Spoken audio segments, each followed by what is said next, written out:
In part 2 of our discussion on Jeffrey Dahmer, we continue to follow his grisly murders and perverted sex acts with the bodies of his victims, until one day he makes a mistake. We'll talk about his arrest, the investigation into his home, and the court hearings to determine whether or not Dahmer was legally sane. I'm Mike. I'm Ian. And I'm Dave. If part 1 of this story left you hungry for more, stick around. Part 2 will surely have you emptying your fridge. This is Necronomipod. I was branching out. That's when the cannibalism started. Eating of the heart and the arm muscle. It was a way of making me feel that they were a part of me. At first it was just curiosity, and then it became compulsive. Then I tried to keep the person alive by inducing a zombie-like state, by injecting first dilute acid solution into their brain or hot water, and it never did completely work.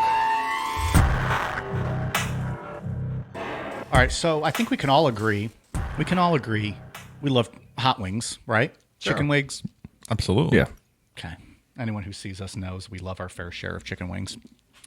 My question, do you prefer flats or do you prefer drums? Drums. Drums. I always get only drum. You request only drums? Yeah. Interesting. Absolutely. Why so? I just think they're easier. I think it's hard to get that little piece of meat between the two little bones out.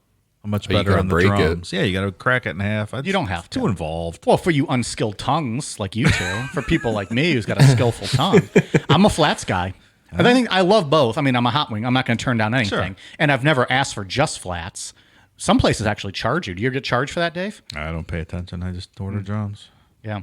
Money's no object, man. I just want my drumsticks. Look at this guy, motherfucking bougie-ass motherfucker with his drumsticks. Keep your flats in the back. He has someone else hold them for him, too, and he just eats them out of their fingers. That's true. So he doesn't have to get his fingers dirty. That's true. I don't like getting dirty. Those fucking pedestrians who will hold their chicken wings for money. I like the flats. No specific reason. I just enjoy them better. Interesting. Yeah. I don't know. You have a lot of things you like with no specific reason why. Well, I mean, you don't have a specific reason why either, really. You just said you prefer the drums. I just told you why. It's hard to get the little piece of meat out of It's the gut. not. Well, that's my reason. Well, okay. Just because you discount my reason doesn't invalidate it. Now, I'm just drunk and completely forgot you even said that, if we're going to be honest.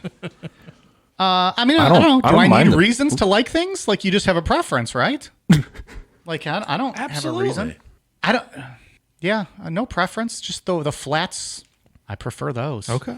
I have no problem with that. I feel like the wings, maybe it's because the wings have too much bone and like tendon on them too much connected to it.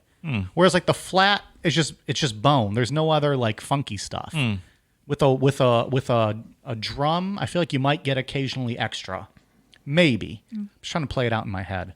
Anyways, I don't know. I'm running out of stuff to talk about, so that's what I got. Thank you to Conrad Thompson from Something to Wrestle. He posted on Instagram the same question, and I stole it from him. So It's a solid question. nobody come at me. Ian, what were you going to say? I know Mike rudely interrupted you. I didn't even hear him speak. That's why it was so rude. I don't mind the flats because you can just break them and eat it in just one bite. There you go. Yeah, I don't turn them down. It's just my preference. The guy's not wasting any time. Wing's a over there. wing. Of course, it's delicious. If it's made properly, of course. Yeah. But I know some places will charge you if you request just one specific, wing or flat or drum. Oh, well, I flip my table over if they try to do that. See? That's how you do it. I go, I'm not wearing a fucking mask in here. Freedom! Fucking thing sucks. Can't eat fucking wings with a mask on. Oh, so we recorded an episode before this and we're all drunk.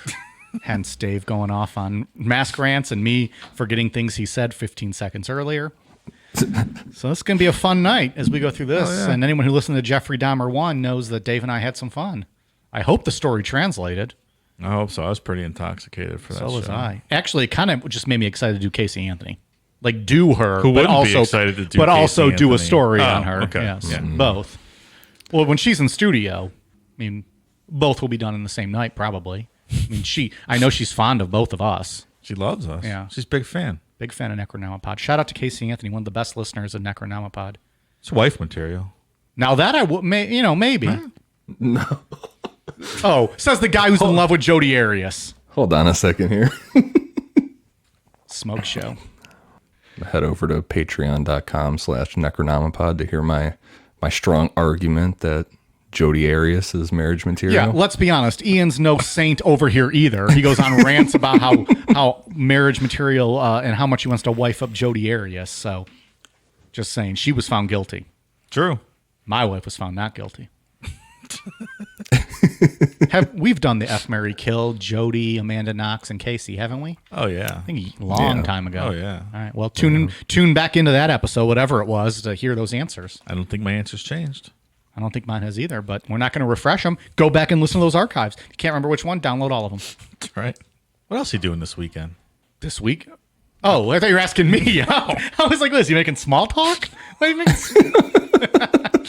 Oh, boy. Here we go. We happened to look at each other at the same time, and I was like, well, what the fuck? Like, you making small talk now all of a sudden? We having a cup of coffee? I thought he was asking. No. Boy. All you people, listen to all the other episodes. We appreciate it. Hey, we crossed 1 million downloads. We talked about that last week, that we were going to get close. We did it. Pretty crazy.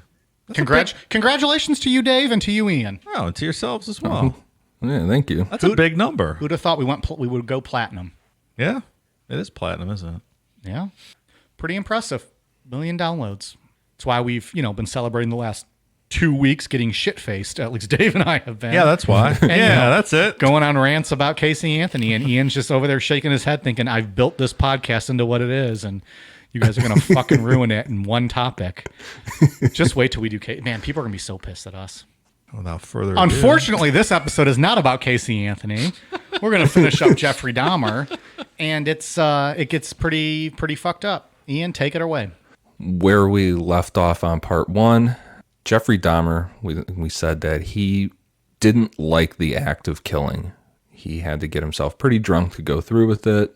All he wanted was that submissive partner that wouldn't move and just be completely still. So he got this idea in his head that he could zombify a person. So less than 2 months after his last murder, on April 7th, Dahmer encountered a 19-year-old named Errol Lindsay as he was walking to get a key cut. Lindsay was heterosexual, however, Dahmer lured Lindsay to his apartment on the promise of money to take nude photos. Like we said, this was a really impoverished area, so, people are in a lot of need for money, and $100 is $100. you're going to do what you got to do. Once Lindsay was in the apartment, Dahmer drugged him and drilled a hole into his skull and poured hydrochloric acid into it. Well, that can't be pleasant. Jesus. I mean, I guess it's better than sulfuric acid, but still. Jesus. Dahmer came up with this plan, like we said, in hopes of keeping someone in a permanent, unresistant, and submissive state. According to Dahmer, Lindsay woke up after this experiment and said, quote, "I have a headache. What time is it?" So he woke up with a hole in his skull and hydrochloric acid dumped in. Yep. What does that feel like? Just a headache? You're probably not feeling a ton, right? Like your body's probably got to be shutting down. It's got to be in shock at least a little bit, right? You know what this reminds me of? You remember Hannibal when he had Ray Liotta, he peeled the top of his head off when they were cooking his brain and serving it to him? Yeah. This reminds me of that for some reason. Ugh. In response to this, Dahmer again drugged Lindsay and then strangled him. He decapitated Lindsay and kept his skull. He then flayed his body, placing the skin in a solution of cold water and salt for several weeks and hoping to permanently keep it. Reluctantly, he disposed of Lindsay's skin when he noticed it had become too frayed and brittle. By 1991, fellow residents at the Oxford Apartments had repeatedly complained to the building's manager, Sopa Princewell, over the foul smells coming from apartment 213, in addition to the sounds of falling objects and occasional sounds of a chainsaw. What the fuck? Yeah, it's about time. It smells like there's 100 corpses at my neighbor's and I hear a chainsaw all the time. Right. That's weird. Princewell did contact Dahmer in response to these complaints on several occasions, although he initially excused the odors coming from his apartment as being caused by his freezer breaking, causing the contents to become, quote, spoiled. On later occasions, he informed Princewell that the reason for the odor was that several of his tropical fish had recently died, and he would just take care of it. Yeah. It's my fish tank. Yeah. Muscusi. That's what I would say every time they came to me. Muscusi. It seems to work, right? So like, oh, all right, I'll take care of if you've it. seen the movie, if you're polite enough about it, and you slowly, You smile and say, "Me scusi." and every time they come back, you have less clothing on. On the afternoon of May 26, 1991, Dahmer encountered a 14-year-old named Conrad Sensomophone on Wisconsin Avenue. By coincidence, Sensomophone was the younger brother of the boy who Dahmer had exposed himself to in 1988. That's a small world, huh? Yeah, that's a fucking crazy coincidence. That really is. He approached the boy with an offer of money to come with him to his apartment and pose for Polaroid pictures. According to Dahmer, Sensomophone was initially reluctant to the proposal before changing his mind and going with Dahmer to his apartment, where the boy posed for 2 pictures in his underwear before Dahmer drugged him into unconsciousness and performed oral sex on him. Dahmer then drilled a single hole into Sensomophone's skull, through which he injected hydrochloric acid into the frontal lobe. Before Sensomophone fell unconscious, Dahmer led the boy into his bedroom, where the body of 31-year-old Tony Hughes, who Dahmer had killed 3 days earlier, laid naked on the floor. According to Dahmer, he, quote, believed Sensomophone saw his body, but did not react to seeing the bloated corpse, likely because of the effects of the sleeping pills he had ingested and the hydrochloric acid Dahmer had injected through his skull. Yeah, that might do it. That might put you in a trance-like state. Did he smell it when he walked in, though? I mean, but how can you even react? You got fucking literally acid. No, but I mean, when he walked into the apartment in the first place, this place is not big, right? It's I'm a sure lower it rent smelled. building. I'm sure it smelled. A dead body for 3 days? I'm sure Jesus it smelled. Christ. But again, like what this, he was going to make money. He wanted to make some money. Yeah, I guess. Sensomophone soon became unconscious. Then Dahmer drank several beers while lying next to him before leaving his apartment to drink at a bar and then buy more beer. Was he drinking corpse revivers at the bar? What is that? It's a drink. Is it? Corpse reviver. like a mixed drink? Yeah. Well, if you're going to bring it up, I got to know what it is. I'm trying to remember. So you're going to bring up the drink and you didn't even look it up to see what it I was? want to say cognac, maybe. It's a cognac-based drink. There's a bunch of them, I think. I don't know. I've never heard of it. Yeah. A corpse reviver. I just remember hearing it somewhere. I'll take a corpse reviver and a Coors Light. Corpse reviver for me, not for the corpse in my apartment. Yeah. There's no corpse in my apartment, but I just mean for me. Like, it's a cool down drink for me. I'm not doing anything wrong right Yeah, now. stop it. I'm not guilty. And you just run out. You just run out of the bar.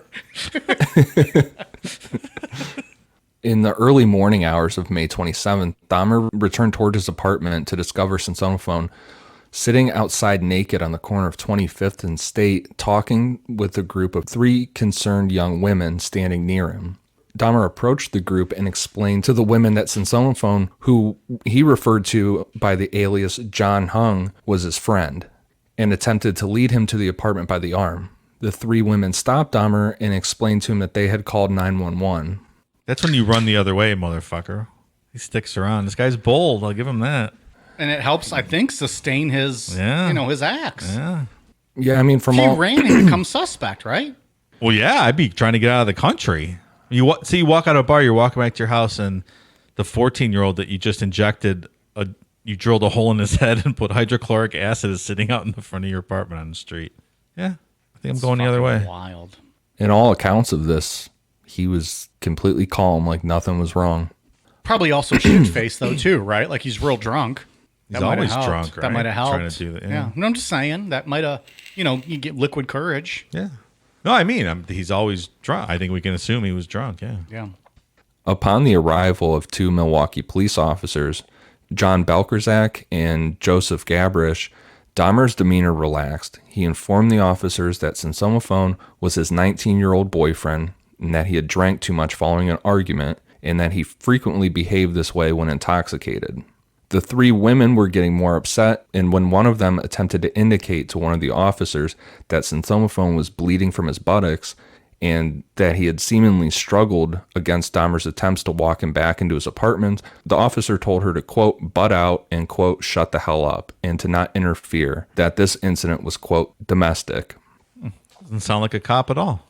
I can't even picture them saying something like that to people. They would never, Dave. Stop it. It's rude and disrespectful. I just can't. You behave, Pally. Against the protests of the three women, the officers simply covered Synthesomophone with a towel and walked him to Dahmer's apartment, where in an effort to verify his claim that he and Synthesomophone were lovers, Dahmer showed the officers the two semi-nude Polaroid pictures he had taken of the boy the previous evening. Imagine thinking like, yeah, this is my wife. Here's some nude photos of her. This proves she's my wife. Sure. The officers later reporting having noted a strange smell reminiscent of excrement inside the apartment. That odor was the body of Hughes that had been sitting there for 3 days. Yeah, I bet it was. Dahmer stated to investigate this, one officer simply, quote, peeked his head around the bedroom, but didn't really take a good look. The officers left with a departing remark that Dahmer, quote, take good care of Synthesomophone. Oh, man. And these are the guys that when they were laughing and cracking jokes about him on the radio, right? Yeah, they thought this was the funniest scene they've ever come across. This gay kid that was all drunk and hilarious. His boyfriend. Yeah, they thought it was the funniest shit ever. Had the officers conducted a background check on Dahmer, it would have revealed that he was a convicted child molester and still under probation for that. Upon the departure of the two officers from his apartment, Dahmer again injected hydrochloric acid into Synthesomophone's brain. On this second time, the injection was fatal. The following day, on May 28th, Dahmer took a day off from work to dismember the bodies of Synthesomophone and Hughes and kept both of their skulls. Man, that's some bad police work. Here's the other thing that's fucking crazy about this. I mean, this is already really, really bad police work. I mean, this might be the worst police work we've ever talked about in a serial killer case. A couple days after this whole incident, a picture of this kid showed up as missing. And one of the ladies, one of the young women that were a part of calling 911, told the butt out. Right. She saw the picture and she's like, that's the kid we called on. Like, you guys have to go back to that guy's apartment. Look, and she called the police office, numerous times. They never responded to it. Wow. I mean, I feel like those cops should have been charged and barred from ever working in the police capacity again. I mean, at least fired. Well, fun fact about those officers, when this all went down and Dahmer got caught, they were both fired, but then they were rehired. And the following year after they were rehired, they both got Officer of the Year awards. Great. Same. Let me guess, the union got them rehired after a mediator sided with the police union. Yeah, that's something like that. I don't necessarily agree with them getting charged. I think that's a whole separate debate we could have. But at least fired and then no chance of getting hired back on. Like, that's ridiculous. It's outrageous. That's absurd. On June 30th, Dahmer traveled to Chicago, where he encountered a 22-year-old named Matt Turner at a bus station. Turner accepted Dahmer's offer to travel to Milwaukee for a professional photo shoot. At the apartment, Dahmer drugged, strangled, and dismembered Turner and placed his head and internal organs in separate plastic bags in the freezer. Matt Turner was never reported as missing. 5 days later, on July 5th, Dahmer lured a 23-year-old named Jeremiah Weinberger from a Chicago bar to his apartment on the promise of spending the weekend with him. He drugged Weinberger and twice injecting boiling water through his skull, sending him into a coma, which he died from 2 days later. Is he running out of victims in Milwaukee? Why is he in Chicago now? So there was a gay pride parade in Chicago, and it's reported that Dahmer never missed this parade. It was like a yearly thing, I believe. Yeah. And he went to it all the time. Like, that was a big thing for him to go there. And also I read that, like, Milwaukee was a really transient gay community. Like, people just came through there. So when this Matt Turner guy was not reported missing, from what I read, that wasn't strange for that area for people to drift in and out of Milwaukee's gay bars and stuff. On July 15th, Dahmer encountered 24-year-old Oliver Lacey at the corner of 27th and Kilbourne. Lacey agreed to Dahmer's offer of posing nude for photographs and went with him to his apartment, where the two had sex before Dahmer drugged Lacey. On this occasion, Dahmer intended to prolong the time he spent with Lacey while alive. After unsuccessfully attempting to render Lacey unconscious with chloroform, he called his workplace to request a day off. This was granted, although the next day he was suspended from work. Is he still at the chocolate factory? Yeah, that was his job this whole time. All right. Willy Wonka Dahmer from last week, I remember. After strangling Lacey, Dahmer had sex with the corpse before dismembering him. He placed Lacey's head and heart in the refrigerator and his skeleton in the freezer. 4 days later, on July 19th, Dahmer received word that he was fired from the chocolate factory. Upon receipt of this news, Dahmer lured 25-year-old Joseph Bradehoff to his apartment. Bradehoff was strangled and left lying on Dahmer's bed, covered in a sheet, for 2 days. On July 21st, Dahmer removed these sheets to find the head covered in maggots. Whereupon he decapitated the body, cleaned the head, and placed it in the refrigerator. He later acidified Bradehoff's torso along with those of 2 other victims killed within the previous month. So he's just keeping bodies in this apartment for long periods of time now. 2 things. One, have you guys seen anything covered in maggots before? Yes. I have as well. It's not great. It's disgusting. 2, you're sleeping in an apartment where there are maggots crawling around. Like they're not just getting in the fridge. Like they're going to be getting everywhere. I mean, we've been talking about this for 2 weeks at this point. I just cannot even imagine the scene in this place. And this is like a lot of the episodes that we've talked about where they just keep like beds or dead bodies in their bed or their closet. And we're not talking about a big house where it's in the basement. It's an We're talking about a little apartment in the city. Like his deep freezer is in his living room. Where he's keeping all these body parts. Well, one, I think the smell as atrocious as it is, you'd probably get used to it, right? Like if that's where you lived, you might get used to it. Live maggots. It's fucking. I don't know, man. I would never be able to even set foot in there again. Yeah. When I did trash one time, a bag ripped in. You mean the one time you took your trash out to the curb, Ian? And did some household chores? Yeah, no. I'm just kidding. Get out of here. The one time Ian left his house and took the trash out. Remember that one time I saw the sky? It's beautiful, man. Is that how it always looks? So nice to be out there.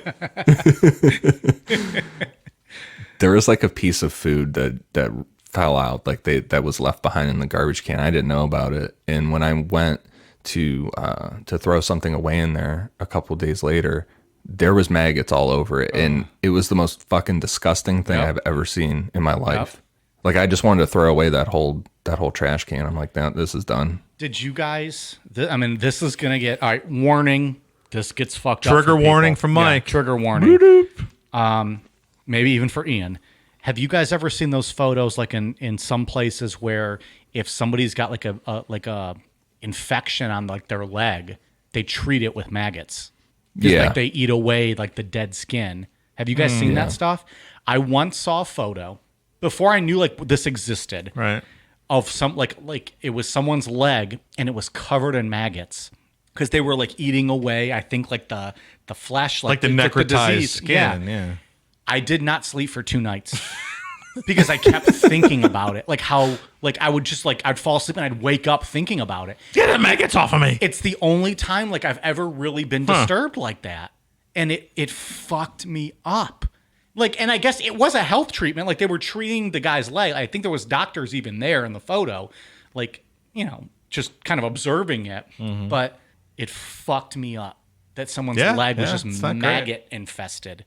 I couldn't imagine. That's like I did not sleep for 2 nights. You would not go with that course of treatment? You'd have your leg amputated? Cut the fucking leg off. Cut the fucking leg off. Yeah. I'm lazy enough as it is. Just give me an excuse to be lazy. I'll just have one leg and just That's a good point. hop around. Even less you have to do. Lieutenant Dan, you ain't got no legs.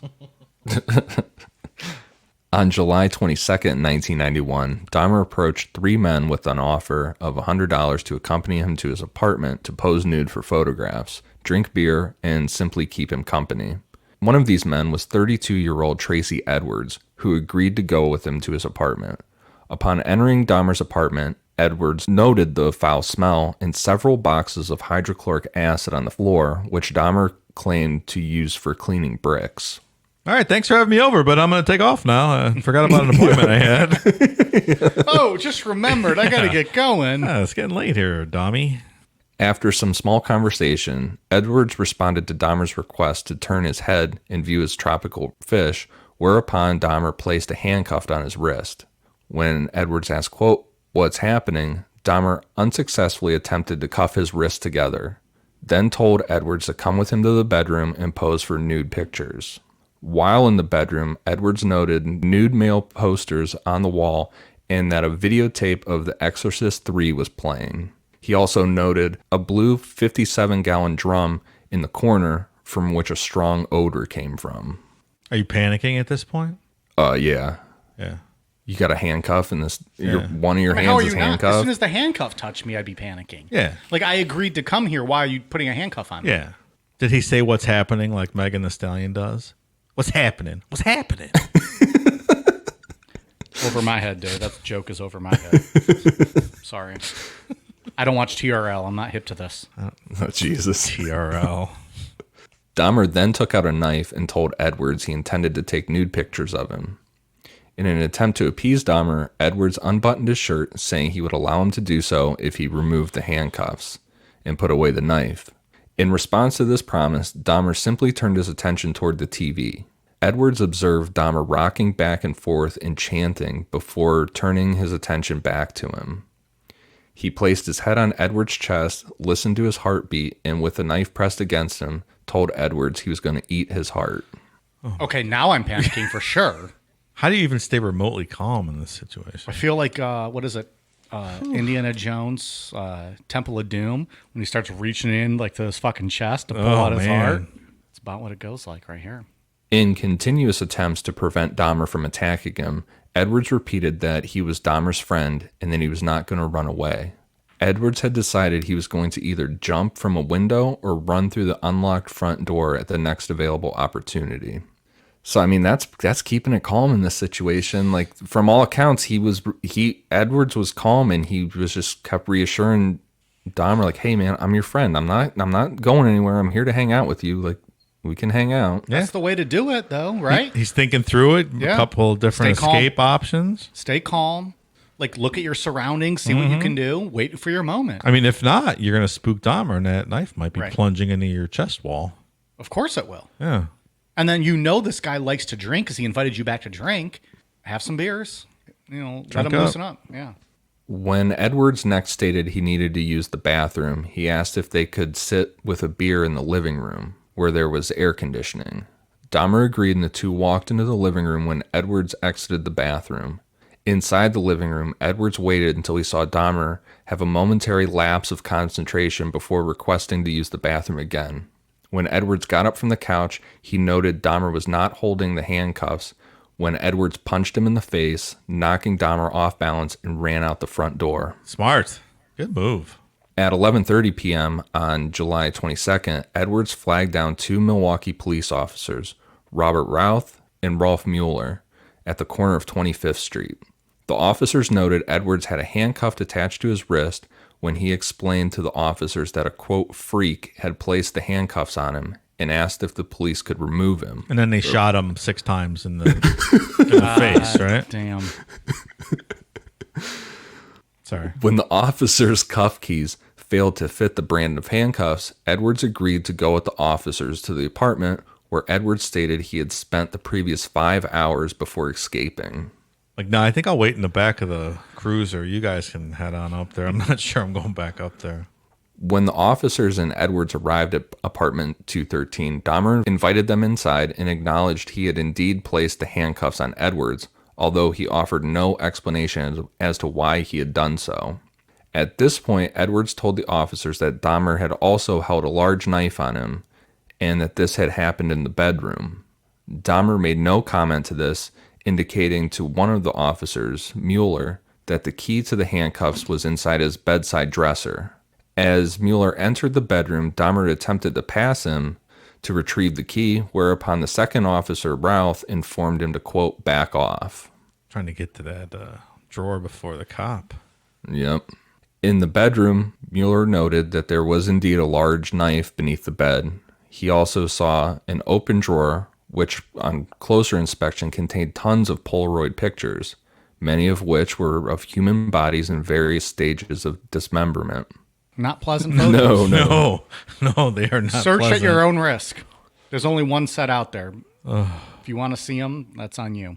Officer Mueller starts looking at these Polaroids, and then he's looking around the room, and it's like it clicks with him, like, oh, I'm in the same room where this shit's going down. Like all the The decor is the same. There's the furniture. Like, I'm in the photo studio right now for all this stuff. Mueller then walked into the living room to show them to his partner, uttering the words, quote, "These are for real." Dun, dun, dun, dun, dun, dun, dun. When Dahmer saw that Mueller was holding several of his Polaroids, he fought with the officers in an effort to resist He arrest. said, "Oh, I'm in trouble now." The officers quickly overpowered him, cuffed his hands behind his back, and called a second squad car for backup. At this point, Mueller had opened the refrigerator to reveal a freshly severed head of a black male on the bottom shelf. As Dahmer laid pinned on the floor beneath Routh, he turned his head towards the officers and said, quote, "For what I did, I should be dead." Acceptance is setting in.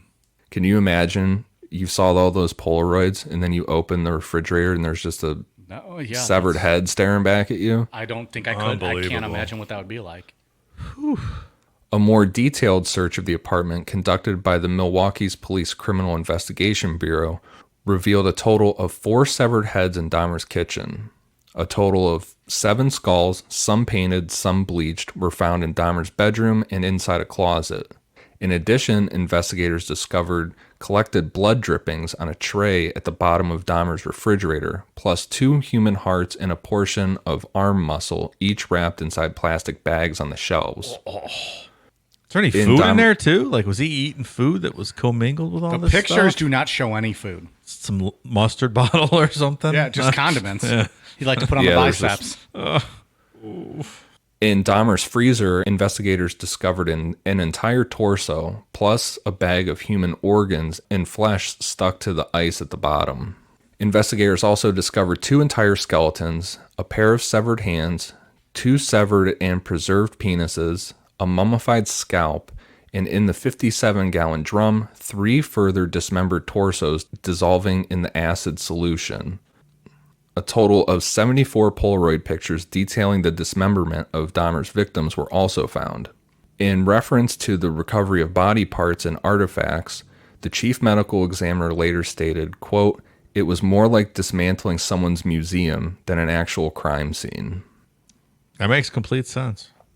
Beginning in the early hours of July 23, 1991, Dahmer was questioned by Detective Patrick Kennedy as to the murders he had committed and the evidence found at his apartment. And I like the way that Patrick Kennedy tells this story. It's like Dahmer sat down and started telling him about Stephen Hicks that he killed way back in 1978. And Patrick Kennedy's like, we're talking about something now in 1991, and this guy's going back to 78. I'm not didn't taking believe this him. serious. Yeah, he right? didn't believe He's like, him. and then they came in and told him, hey, there's all these bodies in there, all this stuff, and there's heads in the refrigerator. So he's like, all right, I'll go back and I'll take you serious now. Tell me about 1978. Yeah, right. So over the following 2 weeks, Kennedy and later Detective Patrick Murphy conducted numerous interviews with Dahmer, which when combined totaled over 60 hours. Dahmer waived his right to have a lawyer present throughout his interrogations, adding he wished to confess all as he had, quote, "created this horror and it only makes sense. I do everything to put it to an end." So altogether, he admitted to having murdered 16 young men in Wisconsin since 1987, with one further victim, Stephen Hicks, killed in Ohio back in 1978. And also the obligatory PSA, don't do a Dahmer, folks. Waiving your right to a lawyer should not be something that's in your vocabulary. It's like the official statement of Necronomicon at this My point, official right? statement. Waiving your right to a lawyer is not something you should ever do. I feel like with all this damning evidence in this is like the one specific case that I'd be like, you know what? You got don't me. really need a lawyer, man. You might have got me. Yeah, there's no way getting around this one. Dahmer willingly admitted to engaging in necrophilia with several of the victims' bodies, including performing sexual acts with their viscera as he dismembered their bodies in the bathtub. All right. Now, viscera's internal organs. What is it, a sex act with an internal? What does that even mean? Who even When I think of knows? that- Oh, my God. I'm thinking of wrapping. I mean, the first thought that enters my mind is wrapping internal organs around yourself and getting off like that. Like it's a fleshlight of human organs. Wow. That is some depravity. And also, it's interesting that that's the first thing you think of. Making mental notes over here. This guy's an intestine fucker. Just saying, if the FBI's listening, don't search our houses. Search. Having noted that much of the blood pooled inside his victim's chest after death, Dahmer first removed their internal organs, then suspended the torso so the blood drained into his bathtub, before dicing any organs he did not wish to keep, impairing the flesh from the body. The bones he disposed of were pulverized or acidified with Soilex and bleach solutions used to aid in the preservation of skeletons and skulls he wanted to keep. In addition, Dahmer confessed to having consumed the hearts, livers, biceps, and portions of thighs of several victims killed within the previous year.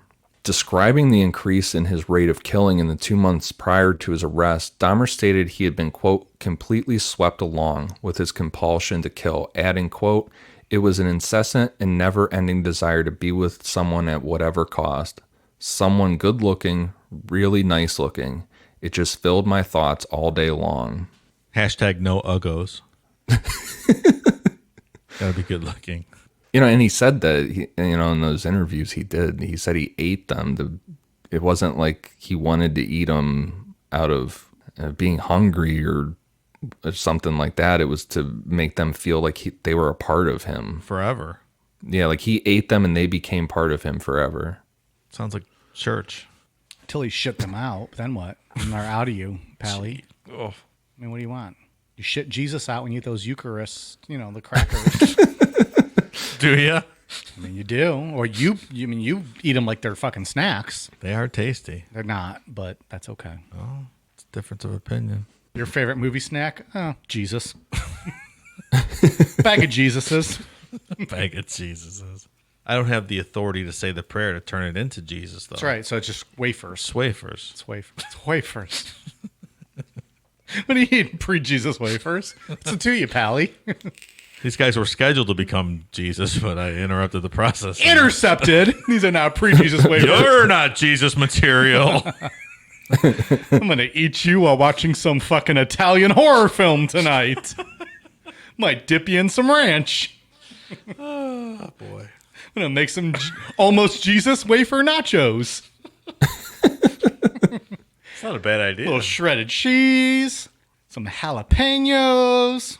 And every time you take a bite, you're like, no Jesus for you? When they asked him why he had preserved a total of 7 skulls and the entire skeletons of 2 victims, Dahmer stated he had been in the process of constructing a private altar of his victims' skulls, which he intended to display on a black table located in his living room with the photographs of the bodies of many of his victims. This display of skulls was to include at each side with the complete skeletons of Miller and Lacey. The 4 severed heads found in the kitchen were to be removed of all flesh and used in this altar, as was the skull of at least one future victim.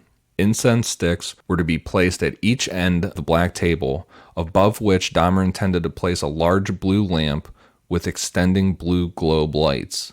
The entire construction was to be placed before a window covered with a black, opaque shower curtain, in front of which Dahmer intended to sit in a black leather chair. When asked in a November 18, 1991 interview who the altar was dedicated to, Dahmer replied, quote, myself. It was a place where I could feel at home. He further described his intended altar as, quote, a place for meditation, from where he believed he could draw a sense of power, adding, quote, if his arrest had happened 6 months later, that's what they would have found. Oh, man. He should have started an interior design firm. It sounds like he had some good ideas. Minus the human aspect, but that black leather chair in front of the altar. Sounds comfortable. Something there. Dahmer Interior Design. We'll make Established Bath, Ohio. We'll turn your apartment into a place where you can rest your head. And your dick. The other shit in your fridge. In a head. Oh, my God. In his confession, he drew out a sketch of what this whole thing would look like. It's pretty fucking crazy. Yeah. He had a plan. We'll be right back. We like to drink beer. A lot of it. After a long night of drinking and talking crime and conspiracies, there's nothing that wakes us up and gets us ready to start the day better than Just Brew coffee. With a great selection of roast levels to choose from, you're guaranteed to find one that suits your style. Small batch roasted to highlight the unique features of each coffee bean, Just Brew Coffee caters to both casual and hardcore coffee drinkers alike. Since 2010, Just Brew Coffee has worked tirelessly to perfect the roasting process and technique, which has resulted in seriously delicious, always flavorful, and never bitter tasting coffee. If you're already drinking JBC, raise your mug. If you're not, raise your standards. Check out their online store at youjustbrew.com and up your coffee game today. Use code NECRO15 to receive 15% off your order of 2 pounds or more. And remember, they roast, you just brew. Today's episode of Necronomipod is brought to you by Beardology. There are a lot of imitators out there, but there's only one place I buy my beard oil. Beardology beard oil nourishes your skin and won't leave you with that greasy feel. With over 17 cents available in their extensive product line, I trust my beard to Beardology. You can find Beardology at beardology.co. Use code NECRO15 to receive 15% off your purchase. Beardology. Discover the best way to avoid the shave. On July 25th, 1991, Dahmer was charged with 4 counts of first-degree murder. By August 22nd, he had been charged with a further 11 murders committed in Wisconsin. On September 14th, investigators in Ohio, having uncovered hundreds of bone fragments in the woods behind the address in which Dahmer had confessed to killing his first victim, formally identified 2 molars and a vertebrae with x-ray records of Stephen Hicks. 3 days later, Dahmer was charged by the authorities in Ohio with Hicks's murder. Dahmer was not charged with the attempted murder of Edwards, nor the murder of Tomey. He was not charged with Tomey's murder because the Milwaukee County District Attorney only brought charges where murder could be proven beyond a reasonable doubt, and Dahmer had no memory of actually committing this particular murder, and there was no physical evidence that that existed of this crime. Just for that one. It's interesting. Yeah. Who was the Toomey? Which victim was that? That was the one where he blacked out, where he got really drunk and blacked out and then woke up and Okay. Tomey's dead. And he's like, well, what the fuck happened? So it started him on his path again. Yeah. Yeah. Okay. At a scheduled preliminary hearing on January 13th, 1992, Dahmer pleaded guilty but insane to 15 counts of murder. Dahmer's trial began on January 30th, 1992. He was tried in Milwaukee for the 15 counts of first-degree murder before Judge Lawrence Graham. By pleading guilty on January 13th to the charges brought against him, Dahmer had waived his rights to an initial trial to establish guilt. The issue debated by opposing counsels at Dahmer's trial was to determine whether or not he suffered from either a mental illness or personality disorder, with the prosecution claiming that any disorders did not deprive Dahmer of the ability to appreciate the criminality of his conduct or deprive him of the ability to resist his impulses. The defense argued that Dahmer suffered from a mental disease and was driven by obsessions and impulses he was unable to control. I don't know, man. Anyone that can possibly do that is at least minimally insane, right? I don't know. It's weird, the legal definition of and before criminally we insane. And I know we're going to get into here the next few pages. We're going to be talking about a lot of like scientific, and mental health information. But I don't know. Sexual impulses. The fact that he had to get really drunk to do it, to me, lends itself to he knows what he was doing was wrong. Sure. But he had to get drunk just to do it. And that's just my thoughts going into it. Yeah. Does that necessarily mean you're not insane, though? I think you know what's right and wrong, and I think that's what the court's looking for, right? Yeah. Yeah, that's all it comes down to is, do you truly know the difference between right and wrong? Well, and as soon as the cops took him down, what did he say? I deserve to die for what I've done. To me, that settles the entire debate. He knew exactly what he was doing. Yep. As soon as he was handcuffed, I deserve to die for what I've done. He knows. And you can go, Ed Gein was found criminally insane. Yeah. Because he was just completely, he had no idea what the hell was going on. And I think you could make the same argument for Richard Chase. He was way out there, yeah. Yeah, he was a very, very sick individual that, had no chance with his schizophrenia. By no means am I saying that that Dahmer's not sick, but, I just think that he has different issues and he knows right from wrong. He might have, sexuality issues that need addressed, which, doesn't excuse the facts and should mean he should be held, Yeah, I mean, he was accountable. a functioning person in society. He had a job, Right. He kept can make his a job. chocolate, right? Yeah. Yeah. Richard Chase was wrapping oranges in plastic wrap around his head because he thought he needed more vitamin C or whatever, and that was going to Forgot cure about his. that. Can you make that a trivia question for next week, please? Patreon.com/Necronomipod if you want a shot at me in trivia. I'll dominate like I always do. Well, the other person, the patron, will get the question. But sure, we can do that. Now that's fresh in their minds. Well, We can throw in there. What did Richard Chase think he had growing out of the back of his head? can I get a multiple choice, please? Sure.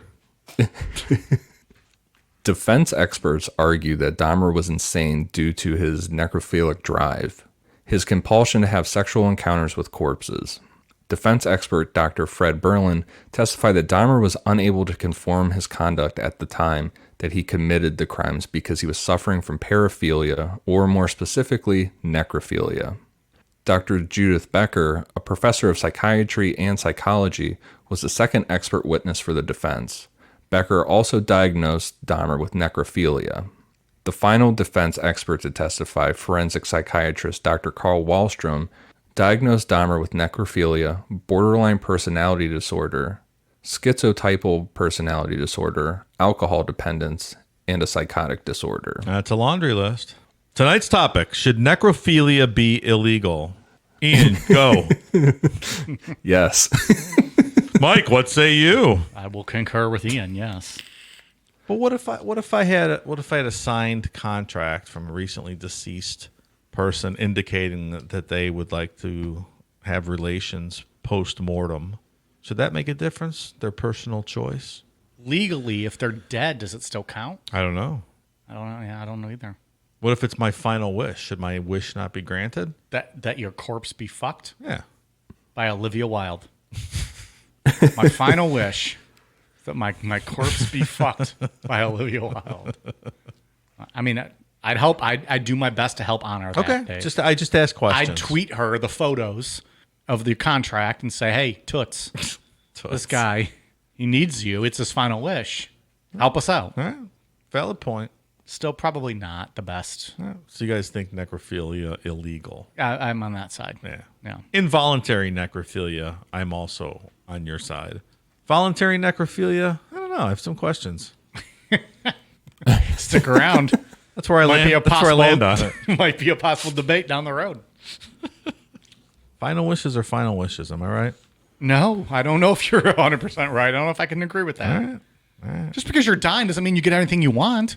My final wish, I want, so-and-so dead. That doesn't mean you get it. True. Be But nice. this is- Be a lot cooler if you did.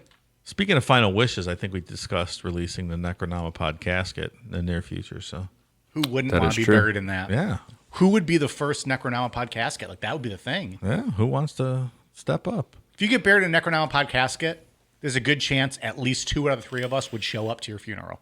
Oh, for sure. Yeah. That's why I said 2 out of 3. It gives us an out for one. Yeah. And the casket will be like half as much as the Kiss casket. It'd be Oh, all right. of course. It'd be It's cheap. very much cheaper.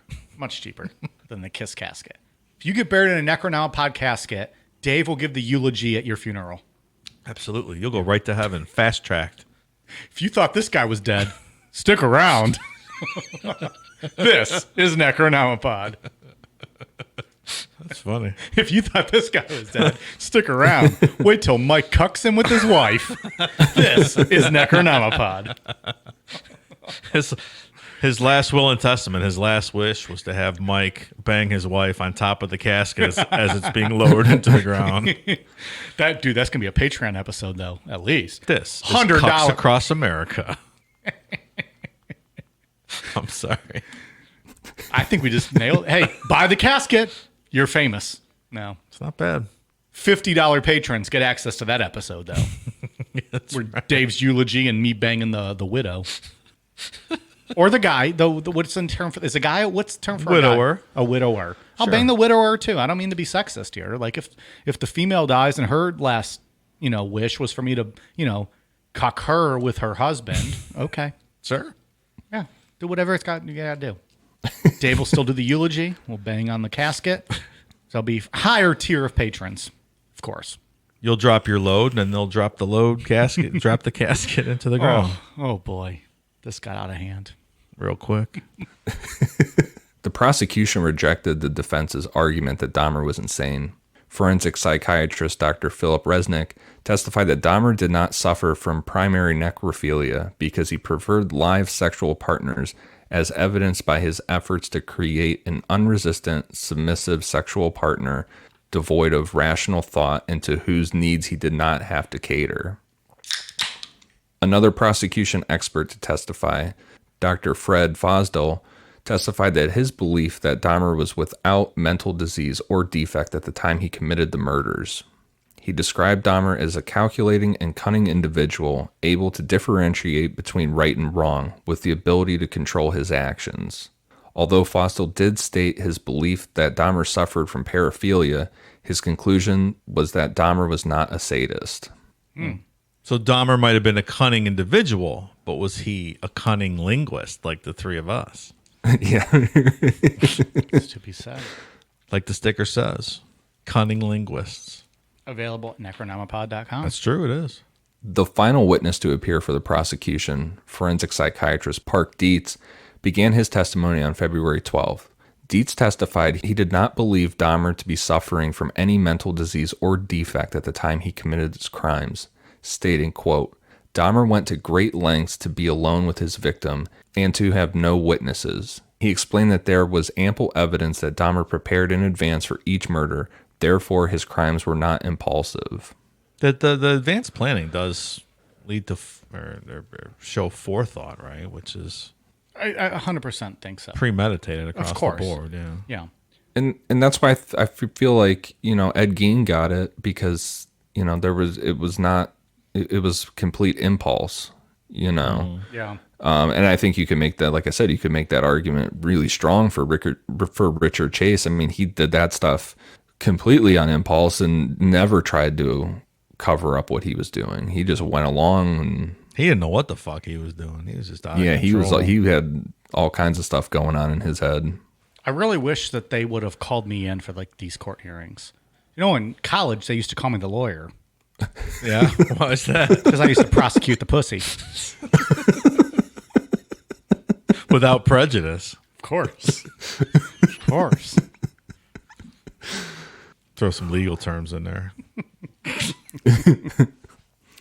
Although Dietz did concede any acquisition of paraphilia was not a matter of personal choice, he also stated his belief that Dahmer's habit of becoming intoxicated prior to committing each of the murders was significant, stating, quote, if he had a compulsion to kill, he would not have to drink alcohol. He had to drink alcohol to overcome his inhibition, to do the crime which he would rather not do. Well, I guess. I mean, you also got to drink alcohol to overcome your inhibition on, banging the ugly girl at 3 a.m. and the bar's closing Well, so too, right? you make yourself drink to do something that you don't Yeah. feel comfortable people do doing. that all the time. Yeah, right. That's called everyday life. But why does he have to do it then? Why does he have to do it? I think it's a fair statement. Because he doesn't really like killing. He doesn't like it because he knows it's wrong. I just think that's a good point for the prosecution is what I mean. Yeah. Ian, is Mike's proclivity for titty fucking, is that a paraphilia? In your medical opinion? In all fairness, they're alive. They're alive. You can't be going back to bonus episodes that people have no context of. Patreon.com/Necronomipod. I recommend the bonus episode where we did some questions with Ed from Pod Van Dam, our good friends over at Pod Van Dam. We did a little episode with them, and you can hear more about me titty fucking. You can hear about Mike's 8-second titty fucking adventure. It did not last very long. It was at least half that time. Dietz also noted that Dahmer strongly identified with evil and corrupt characters from both The Exorcist III and Return of the Jedi, particularly the level of power held by these characters. Man, I love Exorcist 3. What a great movie. When the details of this came out, that he really liked The Exorcist 3 and Return of the Jedi, it was reported in the news that you couldn't fucking find those movies anywhere to rent. I bet. Because everybody rented them to be like, what did Dahmer see in these movies that he identified with? Meanwhile, like the movies are still the same. He's just a fucking weirdo Right. and just found Right. weird things to get off on him. Exorcist 3 is really good. I'm gonna have to watch that now. Do you have to creepy. see Exorcist 2 to get Exorcist 3? Not 2. I mean, 1 would help, not 2. Well, everyone's. No, 2's Well, not I want to great. say everyone's seen 1, but there's people like me who haven't seen all those movies. I've seen Exorcist. Yeah. But No, it's kind of it's more of a sequel to 1, I think. 2 was kind of silly if I remember. So, mounting on the significance of these movies on Dahmer's psyche and many of the murders committed at the Oxford apartments, Dietz explained that Dahmer occasionally viewed scenes from these films before searching for a victim. Dietz diagnosed Dahmer with substance use disorder, paraphilia, and schizotypal personality disorder. 2 court-appointed mental health professionals testifying independently of either prosecution or defense were forensic psychiatrist George Palermo and clinical psychologist Samuel Friedman. Palermo stated that the murders were the result of a, quote, pent-up aggression within himself. He killed those men because he wanted to kill the source of his homosexual attraction to them. In killing them, he killed what he hated in himself.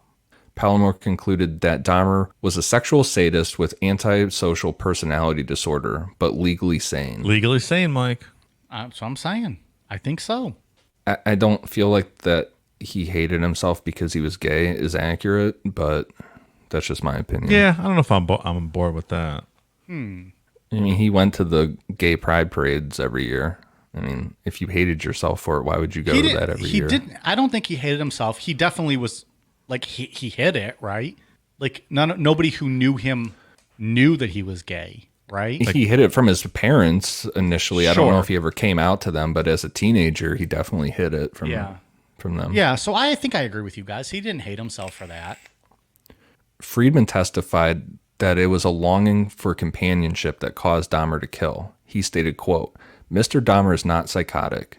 He spoke kindly of Dahmer, describing him as, quote, amiable, pleasant to be with, courteous, with a sense of humor, conventionally handsome, and charming in manner. He was and still is a bright young man. He diagnosed Dahmer with a personality disorder not otherwise specified, featuring borderline, obsessive-compulsive, and sadistic traits. It's a good-looking guy, Dahmer. Yeah, when he's wearing the famous picture of him with the blue shirt and his glasses off and stuff, he does look, Yeah, he's conventionally handsome. I agree with that. yeah. I would have went up to his apartment for $25. Take some photos. Maybe not. Someone's got to. I mean, Until I saw her smell if you were in a tight apartment. situation, you never know. I mean, who are we to say? You never know. Of course. So the story with that blue shirt, that detective, what is it, Pat Kennedy, Ian? Is it Pat Kennedy? Yeah. Got really close with Dahmer. And, he was the one who got like the confession from him and, got all that. And before Dahmer went to court, Dahmer was really embarrassed by what he had on, like what he had to wear, just coming, from being locked up. Yeah. Pat Kennedy said, let me see what I can do for you. He went home. His son, who was I think he said a sophomore in high school, but had a big growth spurt, was about the same age as Dahmer. Yeah. And he asked his son, do you have any clothes, dress up nice clothes that you aren't going to wear? His son goes, yeah, I got the shit you bought me for Christmas last year. I'm not going From to wear Sears anymore. Roebuck. Yeah, right. I'm not going to wear anymore. It was literally the outfit that Dahmer wore to court. Oh, shit. He gave it to his dad, Pat Kennedy. Pat gave it to Dahmer to wear to court, and that's the infamous photo. But it came from the investigator's son, which I just thought was really cool. It's like an interesting fact. I think it's interesting that even after explaining to him how he killed, cooked, and ate all these people, that he was able to convince him to view himself in a sympathetic light, maybe, that he would even go out of his way to do this. Pat Kennedy in this, Ian, what's the name of the documentary? It's the Dahmer Files. The Dahmer Files, yeah. It's Pat Kennedy tells a hell of a story. It's an interesting documentary because it doesn't actually tell much of Jeffrey Dahmer's story, but it tells a lot of the investigation side and Pat Kennedy's side. Pat Kennedy took a strong liking to Jeffrey Dahmer. And I think, Ian, what did we say? I think we even talked about it last week. Like, after the investigation was over and, like, Dahmer was, convicted, like, he broke down and cried because he was just overwhelmed with, like, this whole investigation cost him his marriage, his family, for Pat Kennedy. And, he had nothing left but he had built this bond with Dahmer and throughout their discussions. That's wild. Yeah, I agree with you too that Patrick Kennedy is a good storyteller, man. He's fun to watch. He's got a fantastic mustache also. So the trial lasted for 2 weeks. On February 14th, both counsels delivered their closing arguments to the jury. Hey, did Jeffrey pass out hearts for Valentine's Day? Sorry, continue. Each counsel was allowed to speak for 2 hours. Defense attorney Gerald Boyle argued first, repeatedly going back to the testimony of the mental health professionals, almost all of whom agreed Dahmer was suffering from mental disease. While Boyle argued that Dahmer's compulsive killings had been a result of, quote, a sickness he discovered, not chose. Boyle portrayed Dahmer as a desperate, lonely, and profoundly sick individual, quote, so out of control he could not conform his conduct anymore. Following the defense counsel's 75-minute closing argument, Michael McCann delivered his closing argument for the prosecution, describing Dahmer as a sane man in full control of his actions who simply tried to avoid detection. McCann argued that the act of murder was committed in hostility, anger, resentment, frustration, or hatred, and the 15 victims whose murder he was tried, quote, died merely to afford Dahmer a period of sexual pleasure. McCann further argued that by pleading guilty but insane to the charges, Dahmer was seeking to escape responsibility for his crimes. Yeah, I think we agree on that. Yeah, I think so.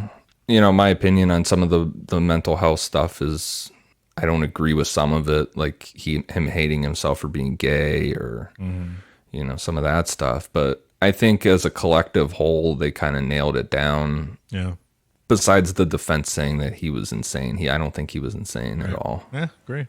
On February 15th, the court reconvened to hear the verdict. Dahmer was ruled to be sane and not suffering from a mental disorder at the time of each of the 15 murders for which he was tried.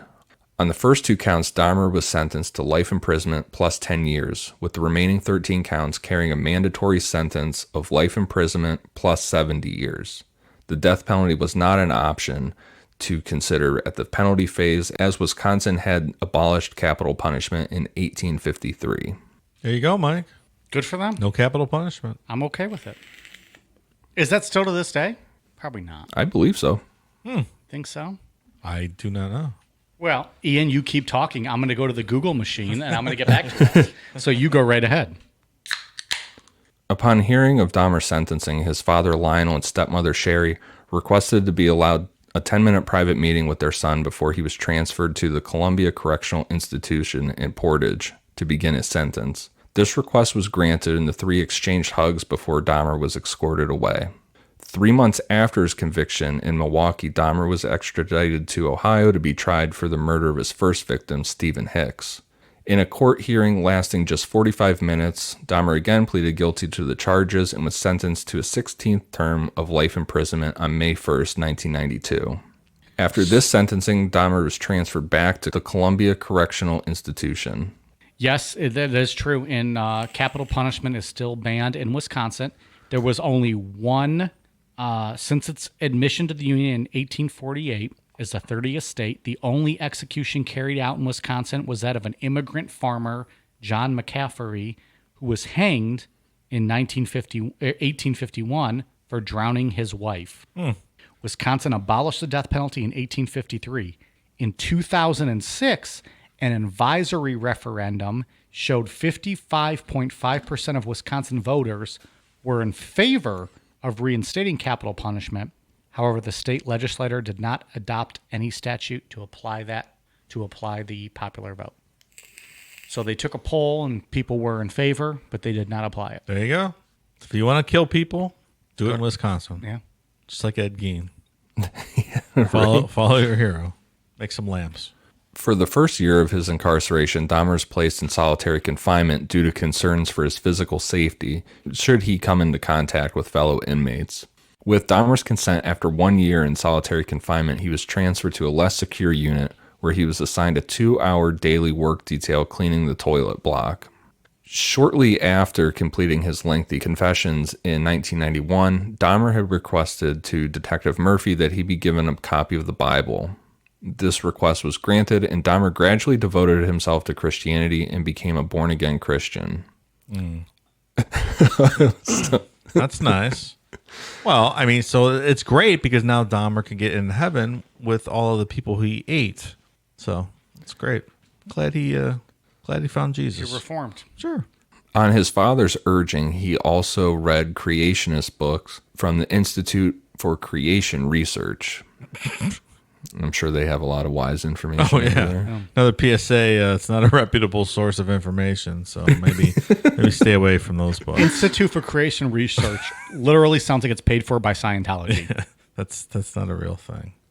But, you know, if you can read one book, why take the time to read a bunch of other ones? It's a lot easier, right? The worst thing that ever happened to me was us doing our Scientology episodes and me finding out there's a Scientology channel on DirecTV. I watched that channel way more than I'd like to admit. That's preposterous. Guys, I think they're turning me. They're turning me. They make a Interesting. lot of sense. They make a lot. I'm just kidding. Oh, yeah. I'm just kidding. It's fucking ridiculous. It's literally paid infomercials for just Scientology shit. But it's fun to watch, you know, for an hour. Did you find out where Shelley Miscavige is at? They have not said incidentally. Fuck! I've been trying and waiting, Right. and I've been asking them. All right. Someday. We'll find out. Hashtag where's Shelley? In May 1994, Dahmer was baptized by Roy Ratcliffe, a minister in the Church of Christ and a graduate of Oklahoma Christian University, in the prison whirlpool. Following his baptism, Ratcliffe visited Dahmer on a weekly basis up until November 1994. Dahmer and Ratcliffe regularly discussed the prospect of death, and Dahmer questioned whether he was sinning against God by continuing to live.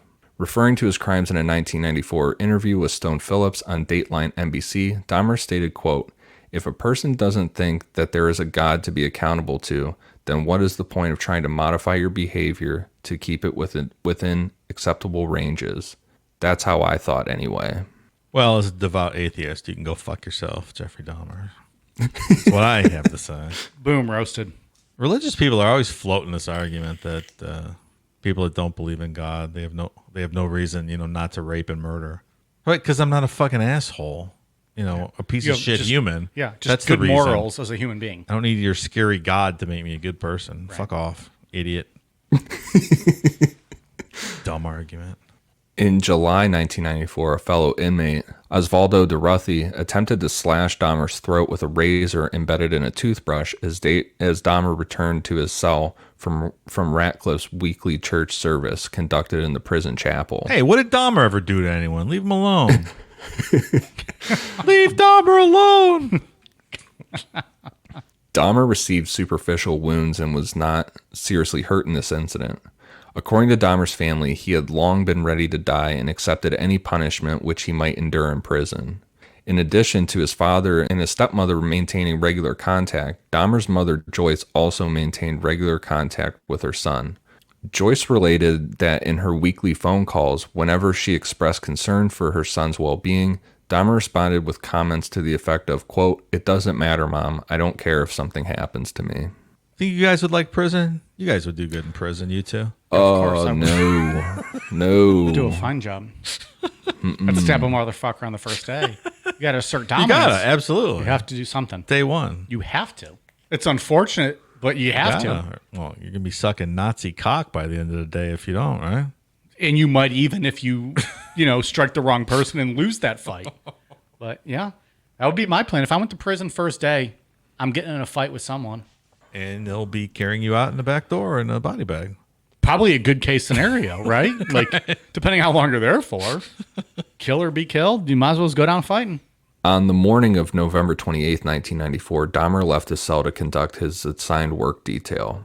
Accompanying him were two fellow inmates, Jesse Anderson and Christopher Scarver. The three were left unsupervised in the showers of the prison gym for approximately 20 minutes.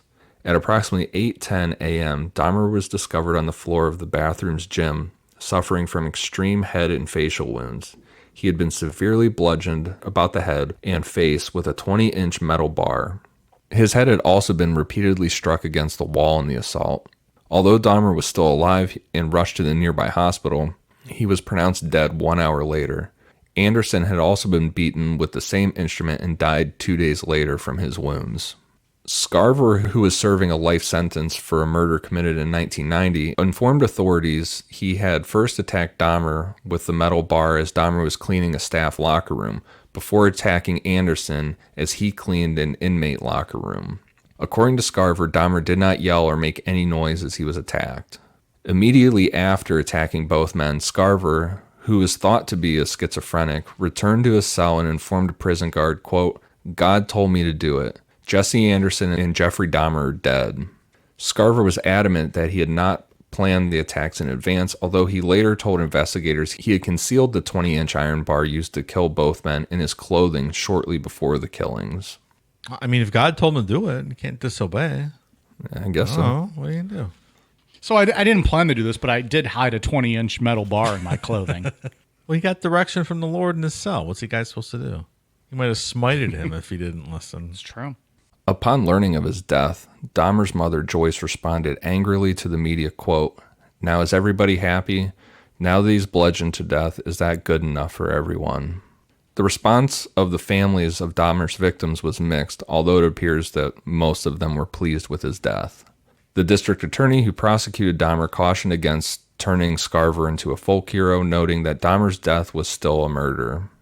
On May 15, 1995, Scarver was sentenced to 2 additional terms of life imprisonment for the murders of Dahmer and Anderson. God, when you're at that point, you can just keep killing people, right? All right, you got another additional life sentence. I mean, what's the point? Yeah. You're already Like at some point, they got to send you to Supermax, right? Or you can't get out of your room all day. Yeah, they'd probably just throw you in solitary confinement. Yeah. Although Scarver had confessed in 1994 to having concealed the weapon used to kill Dahmer and Anderson in his clothing on the morning of the murders, in 2015 he publicly stated the murders of Dahmer and Anderson had resulted from a confrontation in which one of the 2 men had poked him in the back as the 3 had began their assigned work detail. In this renewed account of events, Scarver claimed the 2 had laughed at him when he turned around in response before Dahmer and Anderson each walked to their separate rooms to begin their cleaning duty, with Scarver following Dahmer toward the staff locker room. Scarver alleges that immediately before murdering Dahmer, he had cornered him, presented a newspaper article detailing Dahmer's crimes, and demanded that Dahmer answer whether the account was true. Scarver further alleged that he had been disgusted by Dahmer's crimes and that Dahmer had been openly unrepentant, that Dahmer taunted prison employees and fellow inmates by shaping his food into imitations of severed limbs, complete with ketchup to simulate blood splattering, and that prison staff, knowing Scarver's hatred for Dahmer, had deliberately left the 2 unsupervised so that he could kill him. That's what people say. The guards were in on it. Yeah, that they knew damn well it was going to happen. Kind of prison justice shit. Yeah. What if he was really shaping his food like that? Seems a little out of character. That I don't necessarily believe that. Yeah. Yeah. I don't think that's accurate. I don't know. I feel like he was probably a model inmate. Mm-hmm. I'm sure the inmates were scared of him. They didn't want to get eaten. Well, of course. You know? Yeah, and you know that there's that the mentality of, you know, if you kill somebody with a name like Jeffrey Dahmer, it's going to give you credit. Yeah, absolutely. And, I mean, you know, that prison justice shit happens sometimes where guards turn a blind eye to stuff, so... I don't believe it. I don't believe that. The guards were in on it? Yeah. I No? don't. No, I don't. I think Dahmer was a Who model knows? inmate on a cleaning crew that probably was just a model cleaning crew. And I think that Scarver had his own agenda. I don't necessarily believe that the inmates were in on it. I don't disagree. There's no proof. Yeah, there's no proof of that. That's just my thoughts. I don't think. I think he was probably, like he felt he deserved to be there. Yeah. He was probably a model inmate. I don't think he was bragging about his killings. He was waiting for something to happen to him, and then something did, from someone who didn't like him or whatever. And I don't know. I don't think the inmates had anything to do with this one. Is Scarver, you mean the guards? The man who killed him. Yeah. Yeah. I don't believe his story. Oh, where he okay. says the guards were involved. Yeah. Yes.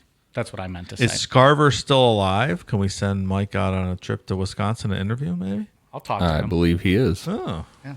Hey, motherfucker, I don't believe you. What are you going to do across that glass? Come at me, you little bitch. All of a sudden, the prison riot breaks out Yeah. and Mike's stuck in the prison. Get me, motherfucker. You ain't going to touch me. I'm going to fuck your girlfriend, you piece of shit. Cups across this prison, motherfucker. Yeah, cucks across this prison. Fucked your girlfriend. How's it feel, you little bitch? Jesus. You ain't gonna touch me. Then all of a sudden, like a door opens and I'm just fucking out of I'm like, uh-oh, I'm in trouble. I was only joking, Mr. Scarver, sir.